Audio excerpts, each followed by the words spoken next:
Tenho tanto sentimento que é frequente persuadir-me de que sou sentimental. Mas reconheço, ao me dire-me, que tudo isso é pensamento que não senti, afinal. Alors, l'idée du film m'est venue de Duarte, l'acteur principal. En fait, on s'est rencontrés alors que je faisais un casting sauvage pour la préparation de mon long métrage. Et donc, parce que dans le long métrage, donc, il y a un personnage aveugle et je voulais que ce soit vraiment quelqu'un de non-voyant.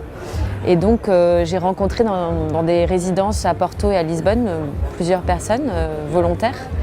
Et ma rencontre avec Duarte a été tout de suite est née une grande amitié entre nous. On a passé 4 heures au café à parler de littérature, de théâtre, de musique.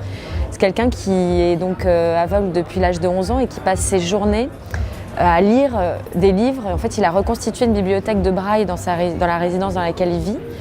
C'est lui, au cours des années, qui a constitué cette bibliothèque et donc il passe ses après-midi à lire. Donc c'est quelqu'un d'extrêmement cultivé et de très attaché à la littérature. Et donc on s'est rencontrés comme ça et l'idée du film et du scénario, à la base, c'était faire un documentaire autour de lui, un portrait. Et quand je lui ai dit, bon, tu serais d'accord pour que je vienne cet été te filmer, ce serait une préparation aussi pour le long, faire une expérience de cinéma ensemble avant le long. Il me dit ok, mais surtout pas documentaire parce que je déteste les biographies. Donc ok, mais si tu écris de la fiction à partir de tout ça.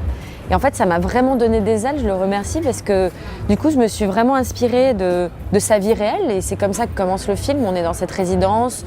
Je compose des choses comme un documentaire, je donne l'impression d'un documentaire et la fiction arrive avec ce personnage donc, de Leandro, cette quête de Leandro qui est donc un ami imaginaire parce que Duarte justement m'avait dit que dans cette bibliothèque où il passe toutes ses après-midi, il me dit mais tu sais moi j'ai plein d'amis dans cette bibliothèque, c'est des amis imaginaires et cette phrase a eu voilà, vraiment une résonance en moi et je me suis dit tiens on va faire un ami imaginaire et ce sera un ami fantôme.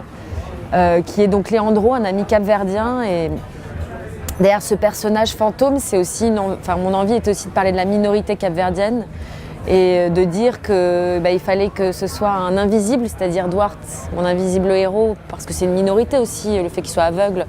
Dans ce Lisbonne, l'été très touristique, on ne voit pas Duarte normalement. Et là, la caméra justement voit Duarte. Ce film en fait de lui un héros.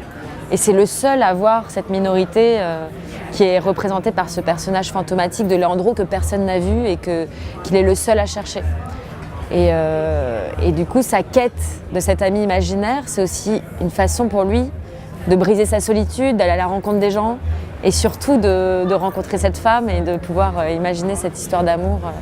Donc vraiment, la fiction arrive à peu près au premier tiers du film et on bascule comme ça dans un monde d'imaginaire avec ce personnage et là Duarte devient acteur vraiment quoi.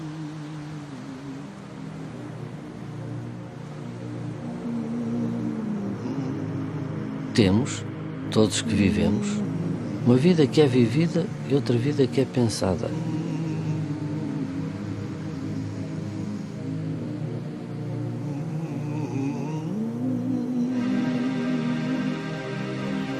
E a única vida que temos é essa, que é dividida entre a verdadeira e a errada. Alors j'avais un chef-op qui est quelqu'un de très proche parce qu'on partage, il partage ma vie depuis 17 ans et puis il a fait tous les films à mes côtés, donc on se connaît très bien. Donc c'est un peu ma continuité de regard, mais il était à la caméra et en fait l'objectif vraiment c'était de donner l'impression que tout est volé, comme dans un documentaire. Mais donc on avait des figurants complices. Et vraiment l'objectif c'était d'avoir une caméra qui compose sans donner l'impression que ce soit composé. Duarte est quelqu'un qui prend son temps et qui ressent, qui a un rapport au temps particulier qui n'est pas le mien. Moi je suis super agitée. Mais j'ai vraiment, avec Julien Michel, donc le chef-op, on a essayé d'être juste d'accompagner le rythme naturel de notre acteur et de lui laisser cette place. Donc les plans séquences c'était écrit à l'avance parce qu'on voulait, je pense que dans le documentaire on est souvent dans le plan séquence, On est dans un découpage qui n'est pas fictionnel, donc c'était évident qu'il fallait être dans le plan séquence. Et là où il fallait mettre de la mise en scène, c'est faire rentrer les figurants au bon moment, créer de la vie pour voilà, donner l'impression que c'est pris sur le vif. La voix off est le seul moment qui n'est pas écrit justement et qui est purement documentaire. Premier jour de tournage, la première chose que j'ai faite avec Edouard, c'est de l'interviewer.